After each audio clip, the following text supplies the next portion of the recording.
This week, Parshas Va-etchanan has so much in it, but I think there are two things that stand out. First, we have the review of the Aseres HaDibros, the review of the Ten Commandments. Of course, the first version of the Ten Commandments is written all the way back in the book of Shemos, in Parshas Yisrael, but here, in this week's Parsha, we have Moshe Rabbeinu reviewing the story of the giving of the Ten Commandments, and we have a review of the Ten Commandments themselves. So that's, of course, very, very noteworthy. And another very noteworthy thing in the Parsha, something we can't simply pass over, is the Shema. The Shema Yisrael, Hashem Elokeinu, Hashem Echad, which is the fundamental declaration of our Jewish belief, is also in this week's Parsha. So there's really two very, very noteworthy things we have to dwell upon. So let's talk a little bit about Aseres HaDibros and a little bit about Shema. The Talmud says that the sages wanted to establish a daily recitation of the Ten Commandments. In the same way that we say the Shema every day and the V'haya V'Shemoah and so on and so forth, the Chazal wanted to ordain that there should be a daily recitation of the Ten Commandments. So the Talmud says, why did they not do so? Because tarunas haminim, because of the arguments that the heretics would make. What arguments would the heretics make? So Rashi explains that there were heretics, people that were deniers of the truth, and they would conclude from the recitation of the Aseres HaDibros that this is the only part of the Torah that was given by God. That the rest of the 613 mitzvahs were invented by Moshe, perhaps. This is the only part which is real. This is the only part which is authentic. And the proof is, that's the only thing we recite on a daily basis. So not to give any credence to that position, the Chazal chose not to ordain the daily recitation. Now, this is something we have to understand very deeply. But on the one hand, we do understand that there is something special about the Ten Commandments. Not to say that the rest of the Torah was not composed by God. Certainly the entire Torah is divine. But nevertheless, there is something special about the Ten Commandments. What's the proof? How do we know that the Ten Commandments are special? First of all, it was only the Ten Commandments that were revealed to the entire nation on Mount Sinai. The rest of the Torah was given privately by God to Moshe, and in turn transmitted by Moshe to the Jewish people. But the Ten Commandments, this was given by God directly to the Jewish people. So apparently there's something very important about the Ten Commandments. It's only the Ten Commandments that are engraved on the two luchos, the two tablets of stone. The rest of the Torah was written on a scroll of parchment at the end of the 40 years, but on the two tablets of stone, all you have is the Aseres HaDibros, the Ten Commandments. So apparently the Ten Commandments are something special. But on the other hand, you can take that too far. You can make a mistake and assume what is special about them, because these are divinely given. The rest of Torah is not. That would be a mistake. So to prevent that mistake, the Chazal chose not to ordain a daily recitation. But that still leaves us with the question, so what is unique? What is special about the Aseres HaDibros? What is special about the Ten Commandments as opposed to the rest of the 613 commandments?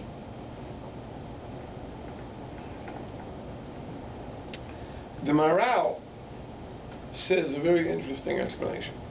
It says like this, that there really are two aspects to Torah, two different aspects of Torah. One is divine self-revelation, and the other is that the Torah is the guide to refinement of the individual, of the person. Let me explain this. Let's say I wanted to get to know you very well, to really understand you, know you well. So how could I do this effectively? Well, I could spend time with you. We could talk about this subject or that subject, but how could I really get to know you very, very well? How could I facilitate in a very efficient way my getting to know you? So I would propose the following technique. Let's say I would ask you to write up a plan for a utopian world. If you could create utopia on earth, the perfect world, what would it be like? What would the rules be? What would the goals be? How would people act? How would people conduct themselves? And I would know a lot about you from reading your plan. Because if you come up with a plan and say that in the utopian world, everyone would eat and drink and sing and dance and celebrate, then I would understand that these are things that are important to you. If you would tell me in the utopian world, everyone would study, everyone would meditate, everyone would philosophize, so I have a very different picture of what you're really like, what's important to you, what you value. Right? So the Torah is not just a good set of rules to live by. It gives us tremendous insight into the nature of God. What is important to him? What does he value? What are his priorities? What are his goals? Because the Torah is God's plan for a utopian world. So in a sense, the Torah is God's self-revelation. It's God revealing himself. Now, if you think about this for a moment, you realize an amazing thing. That the Torah, in that sense, would have value even if God would never have created the world. In other words, in the same way that I come to understand you by seeing your theoretical plan for your utopian world, even though you never end up implementing it, but it gives me insight into your nature, into your values. So the Torah, as a plan for utopia, would give us insight into God, even if the world had never been created, in a sense. Even if there would be no people who are living by the Torah. In other words, God's theoretical plan would give us tremendous insight into God's nature. This may be, by the way, one of the solutions to a famous problem. The Medrash tells us that when God offered the Torah to mankind, the angels protested. And they said to God, why are you giving the Torah to human beings? Give the Torah to us. Give the Torah to angels. We'll do a better job with it. So Moshe Rabbeinu protested. Moshe Rabbeinu said no, that the angels can't put the Torah into practice. The angels don't have parents to honor. The angels don't work, which necessitates resting on the Shabbos, and so on and so forth. But what did the angels think? I mean, the angels knew that they could never put Torah into practice. So what value would the Torah have to them? And the answer is, the angels from the theoretical Torah, which would have no practical application to them, but from the theoretical Torah, they would have an understanding about God's nature. And perhaps they would have a deeper understanding than we can have. Because angels are that much more lofty than we are. And therefore, it's true that the angels could never put it into practice. That's a separate aspect of Torah. Moshe Rabbeinu revealed that that's an important, integral, necessary aspect of Torah. But for the angels, Torah would have been simply a key to understanding God. The other aspect of Torah is that Torah is the key to the refinement of the human being.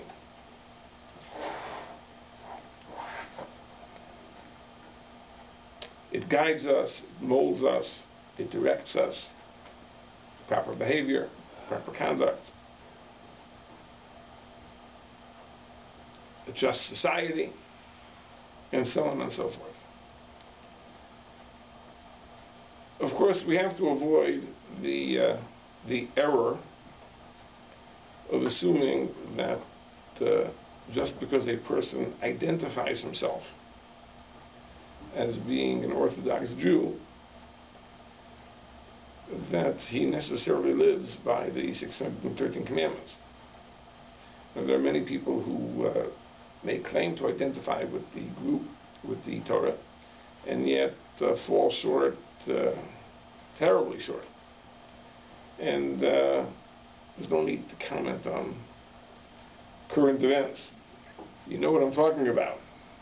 So let's just leave it at that. But the point is that if a person would follow the 613 mitzvahs 100%, then that person would be a noble, refined, ethical, good person. So the Torah is a system for the refinement, for the perfection of the individual. Now the Morale points out that divine self-revelation, which is the first aspect of the Torah, is always associated with the number 10. Whenever God reveals himself, or some aspect of himself, we find this is always associated with the number 10. For example, we think of God as creator. So how did God create the world? So we know from the Chumash, he created the world with statements, with words. Vayomer Elokim, and God said, let there be light, and there was light, and so on and so forth. How many statements did he make? Chazal tell us, Ba'asara Maimoras Nivra Ha'olam. The world was made with 10 statements. So God as creator is revealed through 10 statements. God as liberator in Egypt. How did he reveal himself to us? Through the number 10. 10 what? Plagues. 10 plagues. Right? When God revealed himself to us as the lawgiver, he revealed himself to us with 10 commandments. Remember, the 613 mitzvahs, he did not reveal himself to us. That was given to Moshe Rabbeinu to transmit to us indirectly. But when God revealed himself to the Jewish people, it was 10 commandments. If you have a little bit of a mystical bent, and you're familiar with Kabbalah, you know that the structure of divine attributes is described as Eser Spheros, the 10 Spheros, however you translate that term. So there's always the number 10. Now, what is special about the number 10? In our decimal system, the system of numeration which we use, and which, by the way, the Torah uses, you know that. Maybe you don't know that. Think about it for a moment. Because we know that we use the decimal system. You know, remember place value? You know, you have columns, so you have the ones and the tens and the hundreds and the thousands. So let's say you're counting marbles. So you have 1, 2, 3, 4, 5, 6, 7, 8, 9. Add one more marble, then what happens? You put a 1 in the tens column. How do you show that the 1 is in the tens column and not in the ones column? You put a 0. So the 0 is like a placeholder. It shows you that the ones column is blank, and the 1 really belongs to the tens column. So what it really means is this. What it means is that when you have 2, 3, 4, 5, 6, 7, 8, or 9 of something, you have a multitude. But then add one more, and it becomes a single unit of 10. 10 is not a multitude. 10 is 1 10. Am I being clear? Not so clear. Let me give you a mashal to illustrate. When you buy eggs, nowadays you can't do this. Let's say you can buy single eggs in a store. Like in the olden days, you don't do that. You go to a store, you want to buy 7 eggs. So you buy, 7 eggs. But then you go to the store and say, I want to buy 1 dozen. 1 dozen is not a multitude of eggs. 1 dozen is a single entity. There's a single unit. It is 1 dozen. Okay? Yeah. Now, a dozen is a curiosity. It's one of the carryovers from a different numerical system. But a 10 is really the same thing. Because when you have 9 marbles, you have a multitude of marbles. But once you have the 1 marble added and it becomes 10, 10 is a unity. It is a single unit of 10. Correct? Mm-hmm. Yes. And this, says the Maharal, is something which is very, very unique about God. God displays himself in a multitude of ways. Various attributes, various traits. But we understand that underlying all this difference is unity. That the fundamental nature of God is Hashem Echad. God is one. That's an idea which is emphasized in the Shema. That means despite the fact that we see various attributes and we see that God does various things and he produces things that are opposites, yet God, after all is said and done, is one. And that's very, very much connected to the idea of 10. Because 10 is a multitude which becomes a unity. Because you have a multitude of things, but it really is a single unit of 10. So divine self-revelation is always in the number 10. And that's the significance of Aseres HaDibros. Aseres HaDibros is not the guide to conduct. The guide to conduct is the 613 mitzvahs. The Aseres HaDibros is God revealing himself to man. It's the aspect of Torah of divine self-revelation. God is showing us what is important to him, what he values, what his priorities are. This is how we come to know God. And God reveals himself in 10. 613 is something else entirely. Now, the Zohar says an amazing thing. The Zohar says that the 613 mitzvahs fall into 2 categories. We have 248 positive commandments, the thou shalls, and we have 365 negative commandments, the thou shalt nots. Now the Gemara says that the 248 correspond to the number of bones in the human body. And the 365 correspond to the number of days in the solar year. That's what the Talmud says. But the Zohar says a bit different. The Zohar says that 248 corresponds to the number of bones, and the 365 corresponds to the number of gidin. The number of gidin. Gidin are sinews. I don't know how you count sinews. It might be a counting problem. But the Zohar says that there are 365 sinews. And we mention this. When we pray for a sick person, we ask that God send refuah shleima, complete healing, l'ramach evarav u'shesa gidav, to the 248 parts, and parts here are defined as bones covered with flesh, and 365 sinews.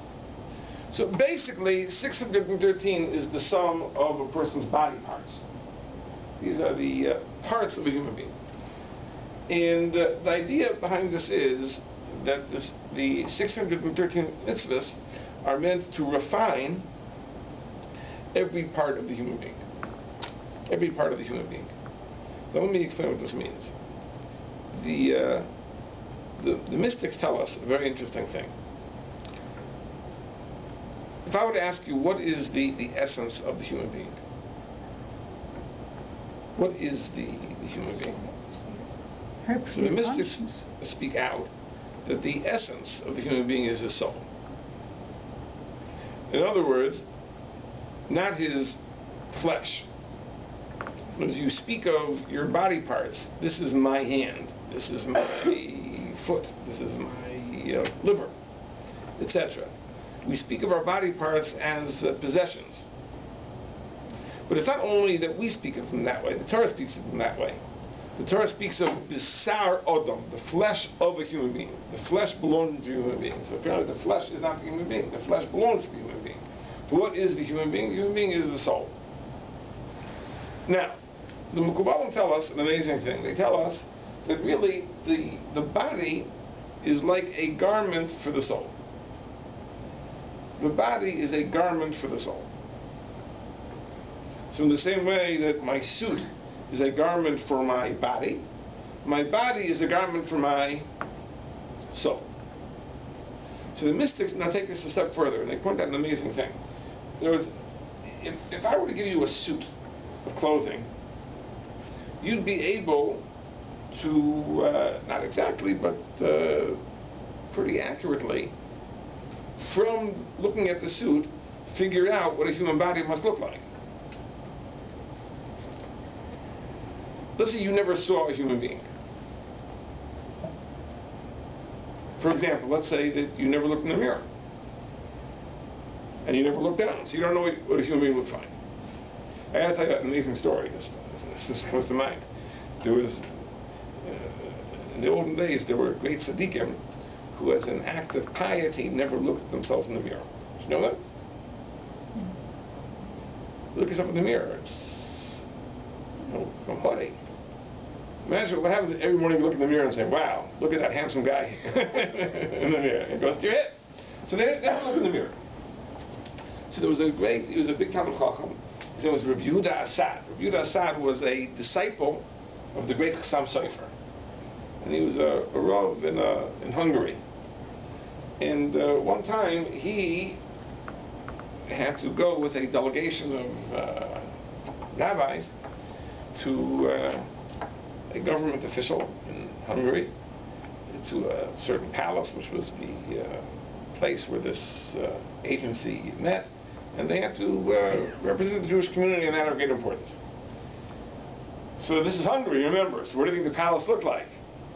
It had mirrors all over the place. And so Rabbi Yehuda Assad came to the palace, and he said, he saw the reflection in the mirror of the delegation, and he said, I know that we're going to be successful. I'm certain we're going to be successful, because there's an angel accompanying us. And that was himself. He'd never seen himself. This was the first time he ever saw himself in the mirror. He didn't know what he looked like. But when he saw himself, he didn't realize it was himself. He said that there's an angel traveling with us, that we're going to be successful. It's a true story. But in any case, imagine you never saw yourself. Never saw a person. All you have to work on is a suit of clothing. Well, you could figure out quite a bit. In other words, because you see that the jacket, there are two things called sleeves, and there must be something that goes into those sleeves, and something that sticks out of those sleeves, because they have holes at the end, so something must stick out. And pants are also the same way. And you figure it out. So from the suit, you can figure out what the body must be like. Somehow the garment is tailored to fit the body. Now, if the body is the garment for the soul, that means in some way there must be some correspondence between the soul and the body. So the mystics say that in the same way that there are 613 parts of the body, there are 613 aspects of the soul. 613 aspects of the soul. And each of those aspects of the soul is nourished by a different mitzvah.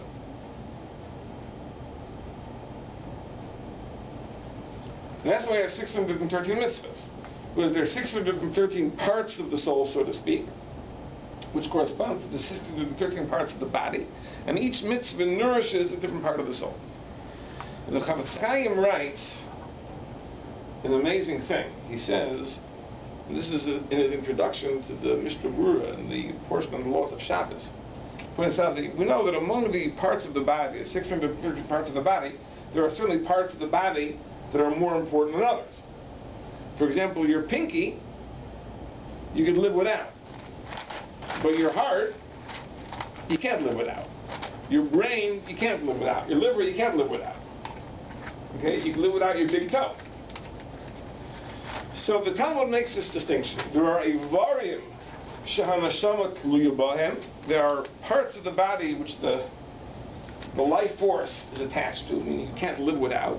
And there are Devarim shehanashama tluya bahem. There are parts of the body which the life force is not attached to. You can live without. Now, if the mitzvahs correspond to the parts of the body and the different parts of the soul, that means there are certain mitzvahs which are vital, because they correspond to parts of the body and in certain parts of the soul, to which the life force is attached.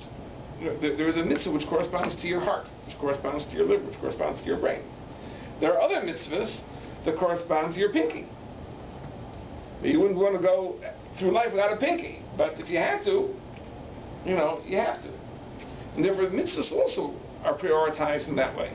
Because we know there are certain mitzvahs that they're considered mitzvahs kalas. They're considered relatively insignificant. There are mitzvahs that are considered more significant, chamuras.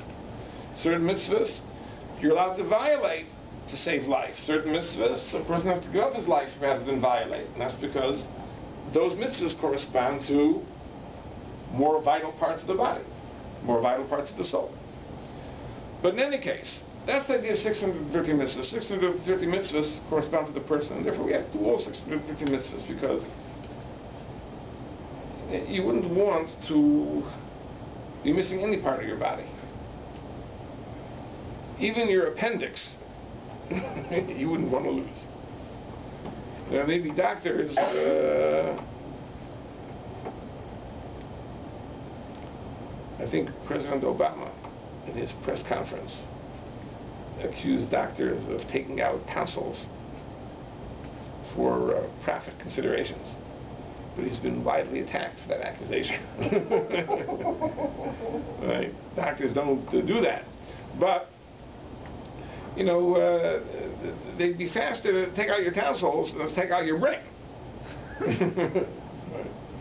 But we have to assume that if a person has 613 parts, there's a reason for all 613, so therefore you have to have 613 mitzvahs too.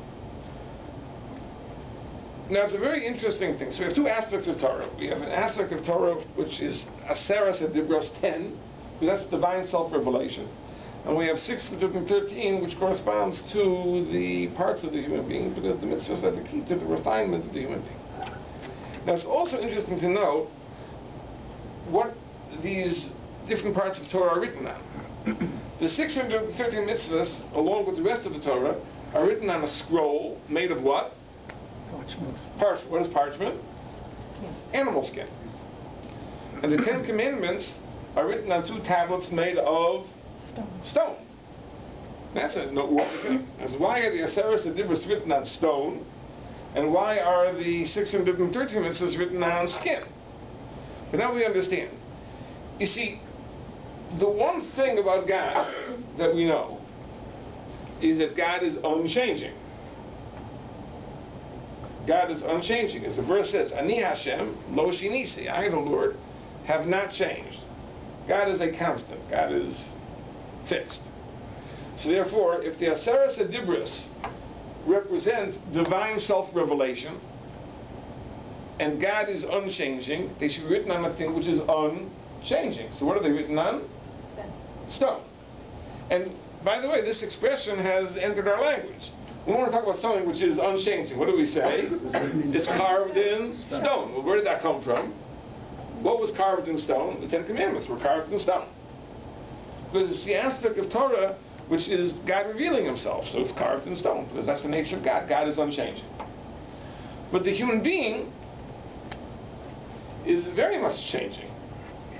We are born, we grow, we reach a peak, we decline, ultimately we die.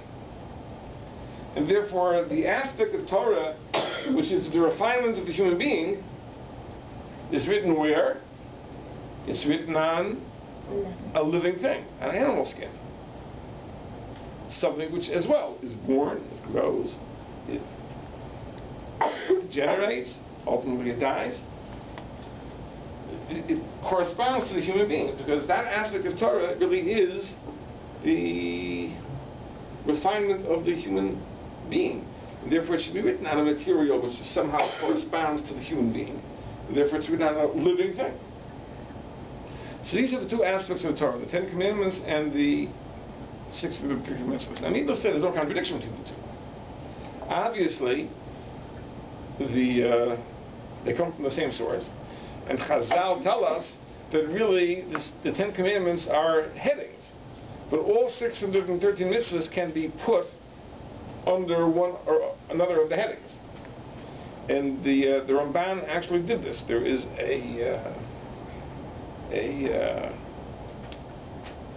piece from the Ramban, where the Ramban takes all 613 mitzvahs and shows how each of the 613 mitzvahs falls under one of the 10 headings of the Aseret Dibros. Not difficult to do, by the way. If you think about it for a moment, it's fairly easy to do. In other words, under the fourth commandment, which is the commandment of Shabbos, so obviously all the laws that pertain to holidays and Shabbos and etc. will fall under that heading. When you talk about the prohibition of idolatry, so much of the Torah is related to the prohibition of idolatry and, contrary, the correct service of God. So it's not difficult to figure out how the 613 mitzvahs fall under these 10 headings, but they are essentially two different aspects of Torah. Okay, that's a thought about the Aseret Dibros. Now I want to talk about the Shema. The Shema is, needless to say, it is the first word of Torah that a child is taught. Actually, I shouldn't say that. According to Chazal, it's the second thing that the child is taught. It's a very interesting thing. If you'd ask anybody who has children, what was the first Jewish word you taught your children? Mama. Pardon? Mama. Mama, that's the first word. I think they forget themselves. But like the first pasuk, the first verse, the first prayer. I think you ask anybody, they would say the first thing you learn is Shema. Right? First thing you say in the morning, Shema. Before bed, Shema. But the Gemara really says not like that. This is just tangential. The Gemara says that once a child knows how to speak, Aviv nolamdo Torah u'Kriya Shema. His father should teach him Torah and Kriya Shema. So the Gemara says, what does Torah mean? Torah means the verse, Torah siva lanu Moshe. The Torah which Moshe gave us, Morasha Kilas Yaakov, is the inheritance of the Jewish people, the congregation of Jacob. That's the first thing you teach. It's Torah Tziva Lanu Moshe, Morasha Kilas Yaakov, and Shema is the second thing you teach. So why is that? So it's important to know. Shema is very, very important. Shema is the basic affirmation of our theological belief. Our belief in God and our belief that God is one. Monotheism. It's very, very important theological declaration. That's not the most important thing that the child has to know. The most important thing that the child has to know for his chinuch, for his education, for his upbringing, is that he is a Jew, and that being a Jew is a privilege, and that we have a legacy, we have an inheritance that we have to pass on. And even before we talk about theology or philosophy, every Jewish child has to know that.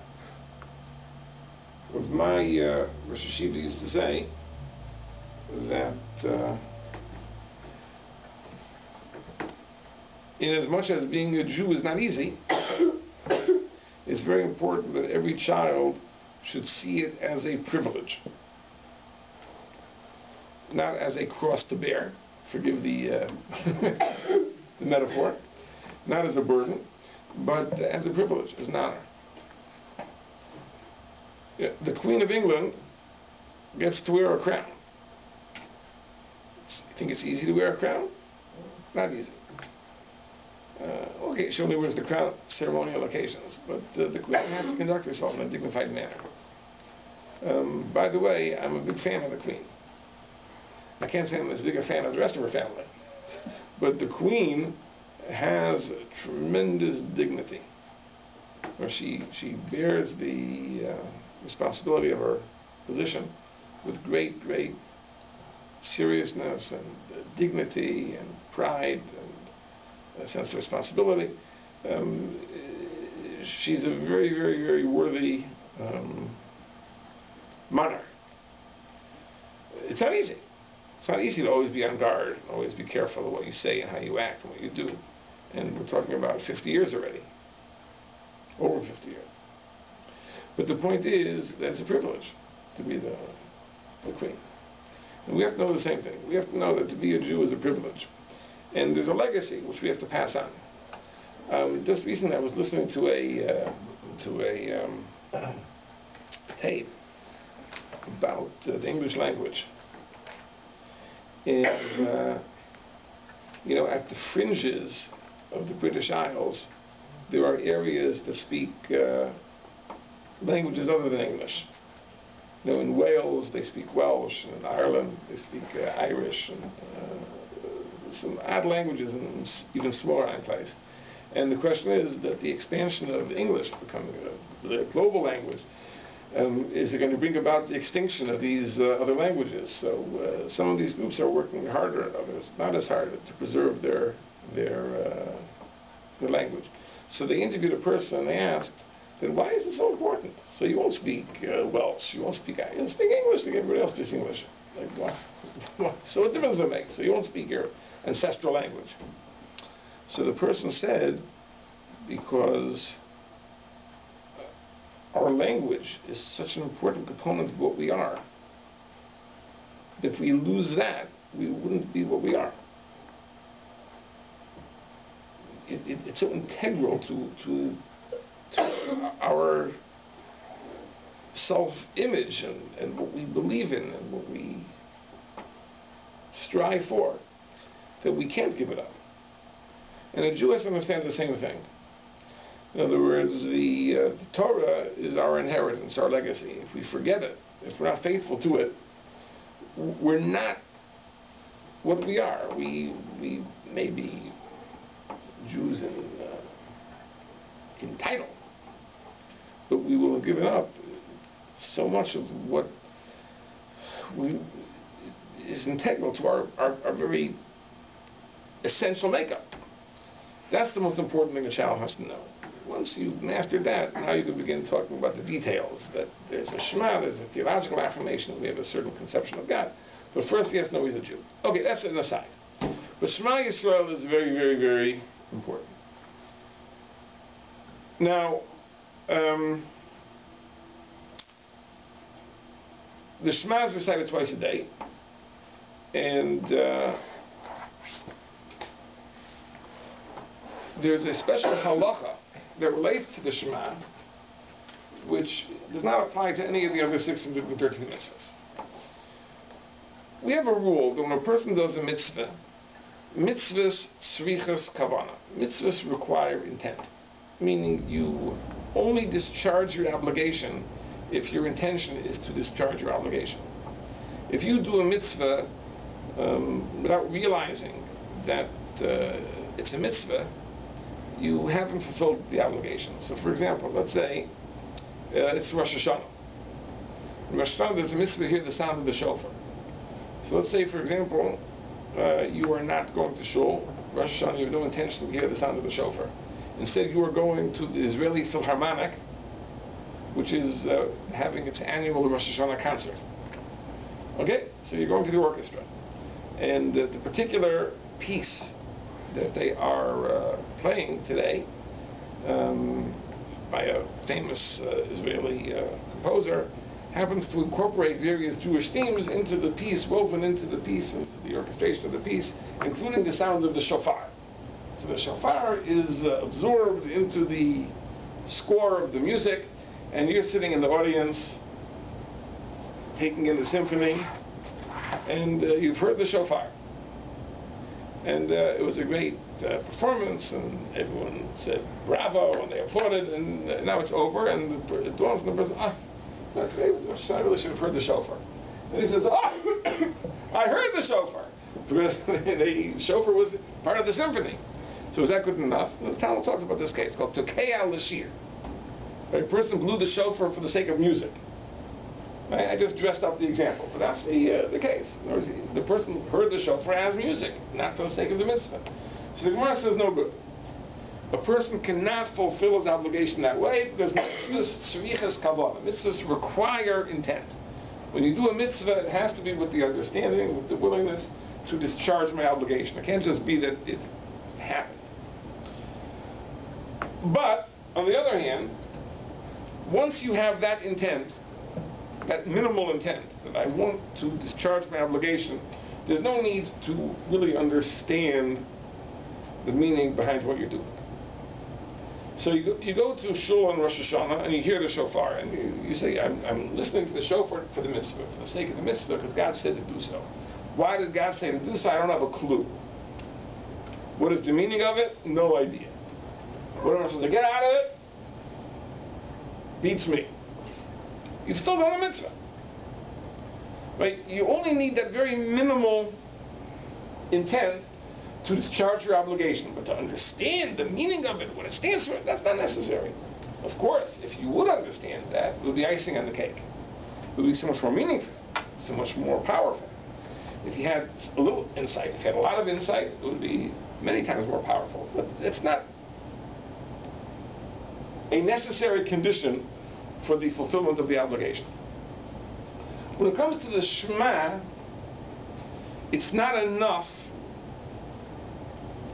to have in mind that you want to fulfill the mitzvah of reciting the Shema. It's necessary. It's a necessary condition, but it's not a sufficient condition. You need a little bit more. You have to understand what you're saying. And this is not always the case. Other mitzvahs that involve recitations, there is no requirement to understand what you're saying. When it comes to the Shema, at least in the first verse, you have to understand the meaning of the words. Shema Yisrael, Hashem Elokeinu, Hashem Echad. If you really say the words, even though you intended to fulfill the mitzvah, but you don't understand what you're saying, you haven't fulfilled the obligation. So I just want to spend a few minutes just talk about those words. If we understand what those words mean, we'll go a long way. The first two words are very straightforward. Shema Yisrael. What does Shema mean? Hear, not exactly. It means to hear, but the word to hear requires a little definition. If I say I heard the alarm, so that means the vibrations entered my ear canal and caused my eardrum to vibrate. I heard it. But to hear also means to understand something. In other words, I heard it. I really understood it deeply. Shema Yisrael, these words were said by Moshe Rabbeinu. Moshe is speaking to the Jewish people. Shema Yisrael doesn't mean simply to hear the words. It means to understand it, to hear it. To really hear it. And that's what Moshe is telling the Jewish people. Shema Yisrael, hear this. Hear it well. Hear it deeply. Understand it. O Israel. Okay, so we're talking about an idea that is not just a simple idea, obviously. If Moshe is telling us we have to understand it, then that means it's an idea which can be easily misunderstood. Hashem Elokeinu. Okay, now this is a fairly easy phrase to translate, but a hard one to understand. In English, it will say, the Lord is my God. The Lord is my God. Can anyone tell me what that means? The Lord is my God. Let me tell you what the problem is. Every sentence has a subject and a predicate, correct? What happens in a sentence? The predicate tells me some information about the subject, which is not explicitly stated in the subject. In other words, if I tell you the grass is green, so grass isn't necessarily green. Often it is, but isn't necessarily so. It can be brown. So I tell you the grass is green. Is green is the predicate. It adds some information about the subject, which is not apparent. I wouldn't know it, except that the predicate adds that information and tells me something about the subject. That's how a sentence works. Okay? Now there are two types of sentences, by the way, two types of propositions. I don't know if we have to go into this, but I'll mention anyway. Analytic and synthetic. Because analytic means that really the information that the predicate adds really is implicit in the subject. the meaning of the sentence, or the significance of the sentence, is that it might be you never thought about it, and therefore I have to tell you that it's so. So, for example, if I tell you all bachelors are unmarried, the truth is the predicate really doesn't add any more information than is already contained within the subject, because the very meaning of the word bachelor is to be unmarried. But you might not know that. You might not know what the word bachelor means. So if I tell you all bachelors are unmarried, I am adding something you wouldn't know. If I tell you all bachelors are happy, that's called a synthetic proposition. It adds something which is not implicit in the subject. Now, the term bachelor doesn't necessarily imply that he's happy. If I tell you all bachelors are happy, that would be somewhat of a chidush. Probably is not even true. There are probably a few that aren't happy. Maybe there are many who aren't happy. But that's called a synthetic proposition. But in any case, but we understand that what the predicate is meant to do is to tell me something about the subject that I would not have known. Maybe I should have known it, I should have been able to figure it out, maybe I couldn't have figured it out, but it's something I wouldn't have known. But if I tell you, for example, Bob is Bob. Bob is Bob. Or Joe is Joe. Or water is water. So technically that's a sentence. But the predicate doesn't add anything to the subject. It's even worse than an analytic proposition. It's the halal. There's no information that the predicate adds to the subject. Bob is Bob, or water is water, or Torah is Torah. Right? It doesn't mean anything. Correct? So tell me, what is the Lord is our God? What does that mean?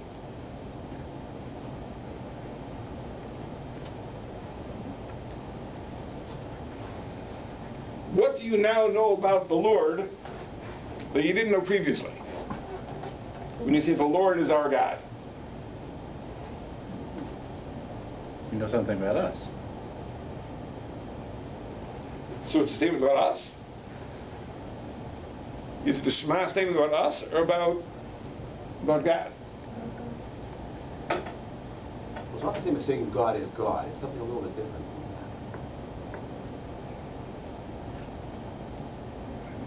What is different?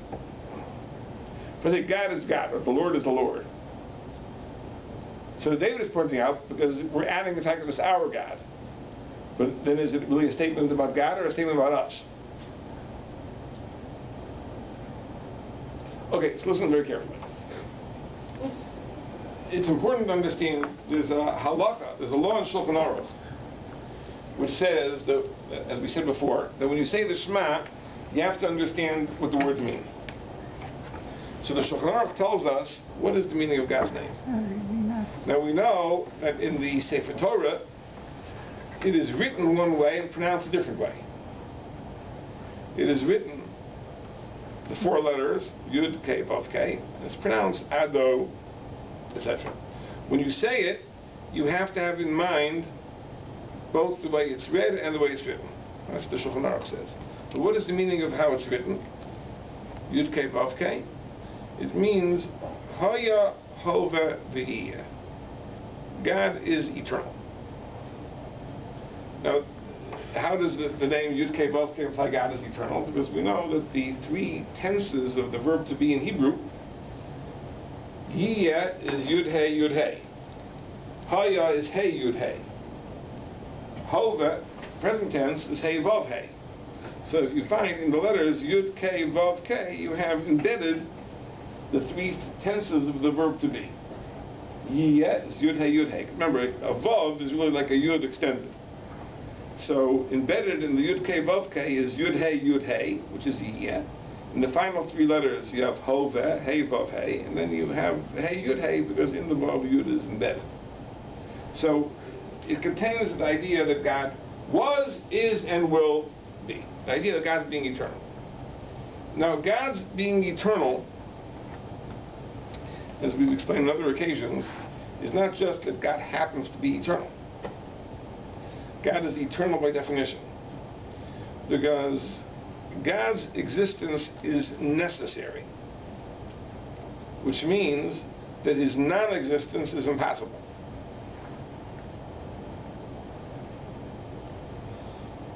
Right?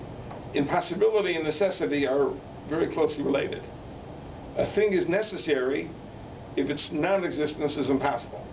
God's non-existence is impossible, therefore his existence is necessary. Because it's necessary, by definition, it always was, always will be, and is. It can't be otherwise. Now, the question is like this. That's very good. That's the meaning of the name.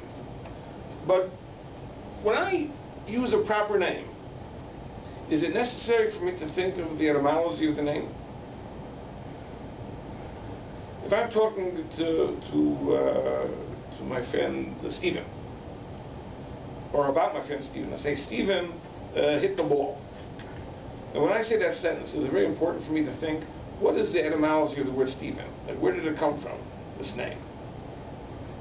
It would seem that it's totally unnecessary. Like, why do I have to think of what the name Stephen means? Stephen refers to this specific person who hit the ball. So if there is a halacha that you have to understand what you're saying, good, I have to understand what I'm saying. But why is it necessary to understand the etymology of God's name? The answer is very simple. Because otherwise, the sentence isn't telling me anything. In other words, if I just say that Yud Kei Vav Kei is God's name, and I translate it as the Lord, and I say the Lord is my God, I really am not saying anything about God. So I'm saying God is God. What I'm saying, no, but it's not the my, because the my then is a statement about me, not about God. Right? What I'm really saying is that we have a unique conception of God. That our God, meaning the object of our worship, is the eternal God. If I don't think about the meaning of the name Yud Kei Vav Kei, then my sentence isn't saying anything. But once I do think about the meaning of Yud Kei Vav Kei, now the sentence is very, very, very filled with meaning. What I'm saying is like this, that there are many people that worship deities of various sorts. But the conception of God that we worship is the conception of God as being necessary and therefore eternal. So if I was writing a translation of Shema, I would say, Hear, O Israel, the eternal one is our God. And that's a very powerful statement. It's a statement about the nature of God, that God is, as we say in Hebrew, muchbar chametzias, he exists of necessity, therefore is eternal, and it is that we worship. Okay?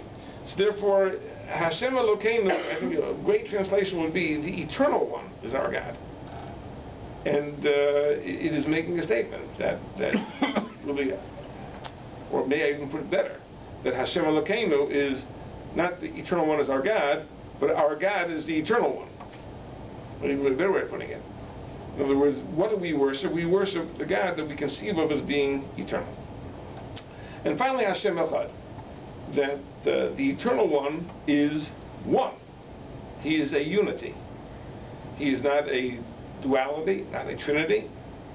He is a single entity, without any division or any conflict, etc. Even if to us it seems that sometimes God is this way and sometimes God is that way. In other words, there's an underlying unity to him. Now, there are many aspects to this, but ours, I will just mention one of them, which Rashi mentions, that we know that we experience midas hadin and midas harachamim. We experience God as sometimes being a judge, and sometimes being very, very kind and merciful. So to us, sometimes there seems to be a contradiction. But we have to understand that there is an underlying unity. I'll just give you an illustration. Let's say you are a child, a young child, and your parents raise you. And in the process of raising you, sometimes they reward you, called positive reinforcement. They give you gifts, candy, praise, etc., privileges. And sometimes they punish you, call it negative reinforcement. they punish you, take away privileges, maybe they give you a spanking once in a while, and so on and so forth. Now, when this young child contemplates the actions of his parents, the only conclusion he can reasonably come to is that they have split personalities. It makes no sense. But sometimes they're so nice to me, and sometimes they're so harsh to me. It must be that they're multiple personalities. No other way to explain it. If there was an underlying unity, we would expect that it's one way or the other, either always nice or always cruel. Now we understand that that inability to understand is because of the child's immaturity. The child can't understand that really the parents are being very consistent. But the ideal parent, even if he would be or she would be totally consistent, would sometimes use the one tactic and sometimes the other. We have to know that's the case with the Ribbono Shel Olam. That the Ribbono Shel Olam acts toward us in different ways depending on the situation. Depending on the situation.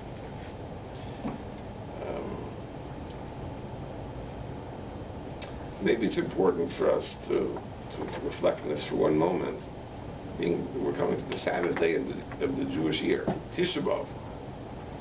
And on Tisha B'Av, when we commemorate and we think about the great tragedies that befall and have befallen the Jewish people, it's often very hard to reconcile that with the concept of God loving us.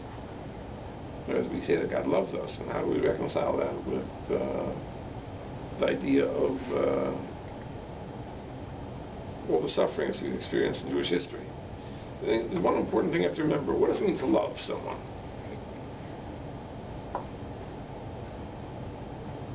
So it may be we're operating under a misconception. We think that to love someone means to make nice. You know, be warm, fuzzy. That's love. The truth is like this: that love means to make another person's needs the object of your ultimate concern. Human beings have all sorts of needs. They have physical needs, they have emotional needs, spiritual needs. So for me to love a human being may involve from time to time making nice, because that satisfies a very, very important emotional need that a person has. But the person may have other needs. And sometimes the other needs will supersede this emotional need of warmth and nurturing. Let's say, for example, you have a child who must undergo a painful medical procedure, right? And that means holding the child down when the child is about to get this very, very long needle in his backside.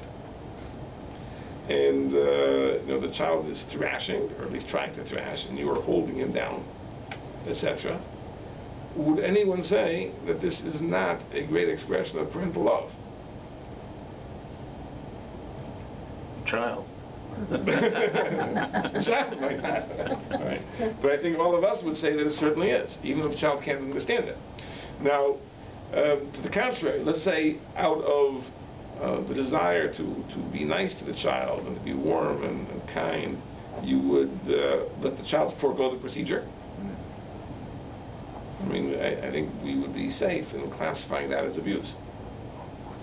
Now, the reality is that to love someone means that making that person's needs, that person's ultimate success, the object of my concern, right, is what it means to love someone.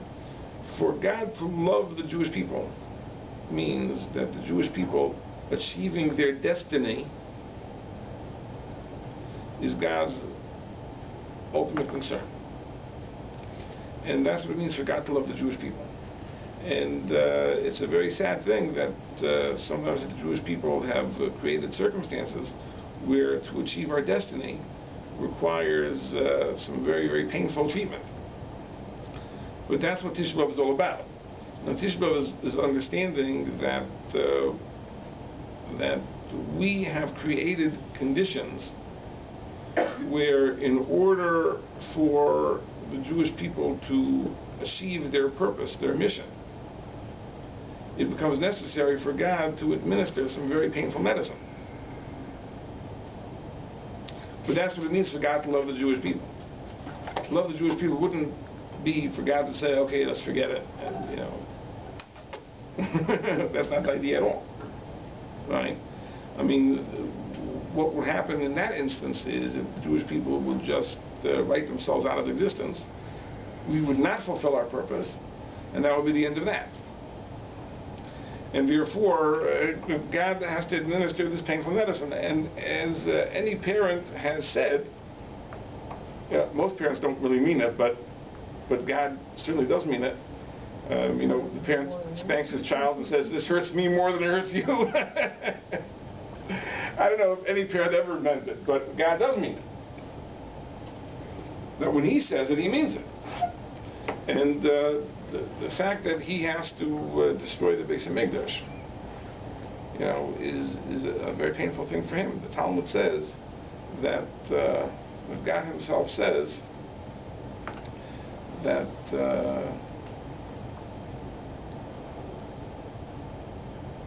He laments the fact that He had to destroy His house and banish His children from His table.